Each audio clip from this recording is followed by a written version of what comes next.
presenting Summer According to Humphrey. Chapter 15, A Taste of Freedom. Guys, it's not going to be easy, AJ announced the next night in the Blue Jays' cabin. They worked extra hard to win me for the night. We're getting massacred by the Bob Whites, all because of that stupid Sam. Why'd he have to come to camp? Yeah, Richie agreed. Why didn't he go to that camp Brad's always bragging about? The one that's so much better than Happy Hollow. I glanced over at Brad, who was sitting on his bunk. It wasn't that great, he said. That's got everybody's attention, especially mine. This camp isn't so bad, he admitted. The pool is smaller, but White Pines didn't have a lake. I like canoeing. In fact, I tied sand today in the race across the lake. AJ's jaw dropped. You did? I was thinking, Brad continued.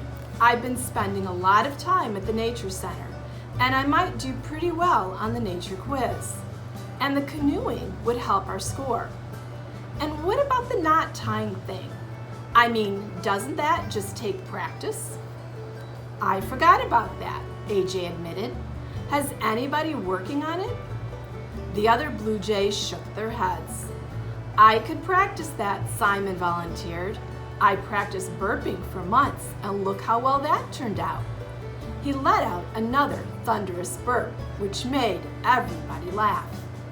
Simon was always moving, but maybe if he put all that energy into one thing, like knot tying, it just might work. The Bob Whites are depending on Sam, AJ said, but that's no reason for us to give up. Blue Jays rule. They all cheered and high-fived, even Brad. At least for that night, I thought that even Super Sam couldn't defeat the Blue Jays. By the next afternoon, I was not as convinced. Sam got a bullseye in archery and pitched the winning softball game. He was amazing, all right. So where did that leave everybody else? That night, I heard the noises under the cabin. Skitter, skitter, skitter, scritch, scritch, scritch. Hi, Goldenrod, I squeaked softly. Hi, Humphrey, she answered. Won't you join me? Someone dropped some lovely peanuts under the floorboards. Thanks a lot, but I had dinner, I said. She went back to scratching in the dirt. I still wondered what it would be like to live her life, but I had too many things to worry about to wonder for long. The next morning, Miranda and Kayla stopped by the rec room after breakfast. Miss Mack was already there getting her supplies for the day. Miss Mack, Miranda said, can we ask you something? Anything at all. Mrs. Mack's hands were full of markers and glue sticks. We were just thinking maybe Noah's right, Miranda continued nervously, about Humphrey. Miss Mack looked amazed. You don't think we should set him free, she asked. Eek! I had to squeak up before things went too far. No, Miranda said, but he hadn't seen very much of camp. He's just been cooped up in the Nature Center. It was true. I heard my friends talk about canoeing and swimming and archery, but I hadn't seen any of that. And where were those horses they talked about? I wanted to see more of camp, but from inside my cage. The girls asked Miss Mack if they could take me out of the Nature Center that afternoon and give me a tour. Miss Mack thought for a while before answering. You girls are very responsible. Yes, I guess so, she said. As long as you absolutely promise not to let him out of his cage. The girls promised, and soon Miranda and Kayla had enlisted Saya and Abby to help them show me around Camp Happy Hollow. And oh, what a place it was. So much bigger than what I imagined, just traveling from cabins to the Nature Center to Happy Hollow Hall. There was a softball diamond, the volleyball court, the archery range. I was glad no one was around since I wasn't interested in dodging sharp arrows. There were horses too, the biggest creatures I'd ever seen, or hoped to see. Their hoofs were gigantic and they must weigh 1,000,000 pounds. And sitting right on top of one huge beast was AJ. Hi, Humphrey Dumpty, he shouted. I closed my eyes, hoping his loud voice wouldn't scare the horse. It didn't. We moved on, passing by a deep blue swimming pool. And who was diving off the diving board? Super Sam, of course. Then the girls took me out to the lake. We've saved the best for last, Miranda said. Welcome to Lake Lavender. Though I'd been sailing once before, quite unexpectedly, I'd never seen such a large and thrilling stretch of water. There was a dock with canoes lined up, and just for one teeny tiny second, I almost wished I could be a human. But then I realized that being a hamster gave me the chance to do and see things humans never could.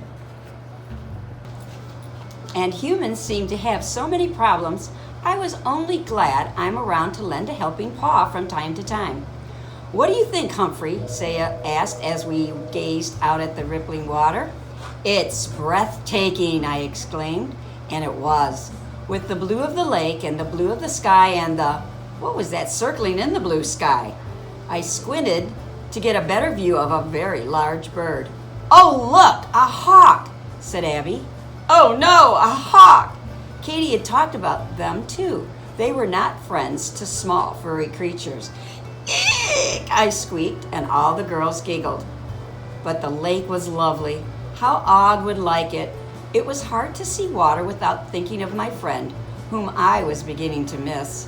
Next, the girls carried my cage up to the top of a hill. From way up there, I could see the camp nestled into a low spot. There it is, Humphrey, that valley there. That's Happy Hollow, Kayla said. So that's where the camp got its name. Miranda swung my cage around to another hollow right next to the camp. And that's Haunted Hollow, she said in an ominous tone of voice, where one group will get to spend the night. Yeah, the chickadees, said Abby. Miranda looked a little surprised. Or the robins, she countered. Abby folded her arms and shook her head. Sorry, Miranda, we've got it nailed. Right, Saya? I swiveled around in my cage to see Saya's face. She looked surprised and upset at the question. May the best team win, Miranda said. Then she added, and that will be us. I wasn't sure who the best team was, and I wasn't at all sure who would win. When we got back down to camp, something had changed. There was a group of campers gathered around a tree, and another group gathered around the next tree. I wonder what's going on, Miranda said. Once we got closer, I could see another clump of kids staring up at the side of the nature center. Come on, Kayla said, and we picked up our pace, which made it a tummy-wobbling trip. When we reached the first tree, Miranda elbowed her way through the crowd. What's up, she said. This is up. Richie pointed at a handmade sign tacked to the tree trunk. Free the aminals! Release our wild aminals! Even though it was spelled aminals, I think we all knew what it meant.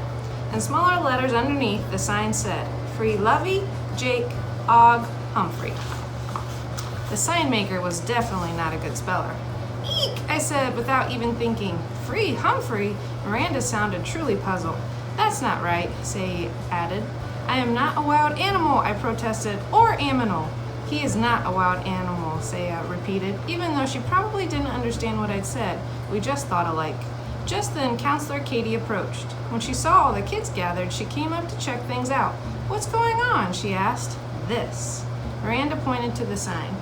Katie studied the sign and said, Oh. She stuffed her hands into the pockets of her shorts and asked, Who put this up? Duh, Richie said. It must be Noah.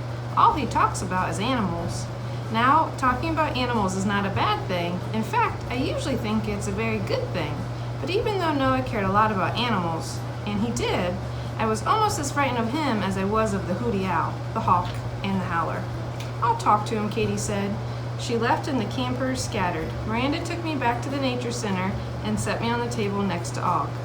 We were alone then, except for Lovey and Jake, who were on the other end of the table. I was still thinking about that hawk. Listen, Og, I said, Noah wants to free us, but I've been out there, and I just want to say you might not want to be free. Boing! It was a quiet response.